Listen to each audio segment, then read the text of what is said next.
মুমিনের চারটা বৈশিষ্ট্য, যে মুমিনের মধ্যে চারটা বৈশিষ্ট্য থাকবে, সে যদি জান্নাতি দাবি করতে হয়, আপনার ভিতর যদি চারটা গুণ থাকে, তাহলে আপনি জান্নাতে যেতে পারবেন না। আপনার মধ্যে যদি চারটা গুণ থাকে, তাহলে আপনি জান্নাতে যেতে পারবেন না। কয়টা গুণ? চারটা গুণ। এক নাম্বার হলো আপনি মুসল্লি হতে হবে। আপনি যদি নামাজ না পড়েন, তাহলে আপনি জান্নাতে যেতে পারবেন না। আপনি যদি নামাজি না হন, তাহলে আপনি জান্নাতে যেতে পারবেন না। দুই নাম্বার হলো আপনি এতিমের মাল আত্মসাৎ করতে পারবেন না। তিন নাম্বার হলো অনর্থক কথা বলতে পারবেন না।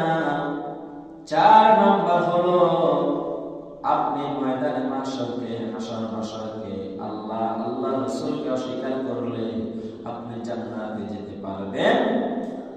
চারটা গুণ যদি আপনার ভিতর থাকে, এখন চিন্তা করবেন আপনার মধ্যে চারটা গুণ আছে কিনা।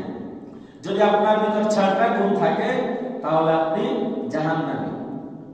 এক নাম্বার হলো আপনি কি নামাজ পড়েন কিনা।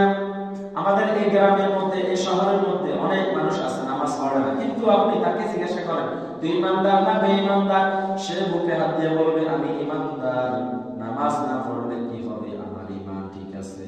এরকম মুসল্লি আছে না নাই? এরকম মানুষ আছে না নাই? দুই নাম্বার হলো ইয়েতিমের মাল আত্মসাৎ করে, আছে না নাই? কথা বলেন না কেন? আছে না নাই? আছে। তিন নাম্বার হলো সে অনর্থক কথা বলে, নামাজ পড়ে মসজিদ থেকে বের হয়, মানুষের সমালোচনা করে, গীবত করে, শিকায়ত করে, দোকানপাটে বসে বসে মানুষের ব্যাপারে আড্ডা দেয়। এরকম মানুষ আছে না নাই? গীবত করে, শিকায়ত করে, মানুষকে কিভাবে কুৎসিত করা যায়, মানুষকে কিভাবে ছোট করা যায়, এরকম মানুষ আছে না নাই? আছে। জোরে বলতে হবে, আছে না নাই? আছে। চার নাম্বার হলো কিয়ামতের ময়দানকে অস্বীকার করে। আমাদের দেশে যারা নাস্তিক, তারা বলে কিসের কিয়ামত? কোন কিয়ামত নাই, কিয়ামত সংঘটিত হবে না। এই জন্য আল্লাহ তাআলা মাঝে মাঝে নাড়া দেয়।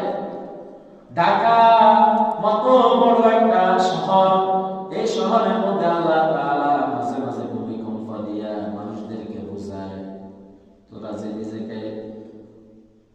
নিজেকে অনেক কিছু মনে করস, আমি বলি না, তোরা কিছুই না, আমার কাছে তুচ্ছ। আমরা আল্লাহর কাছে কি? তুচ্ছ। কিয়ামত যখন সংঘটিত হবে, ময়দানে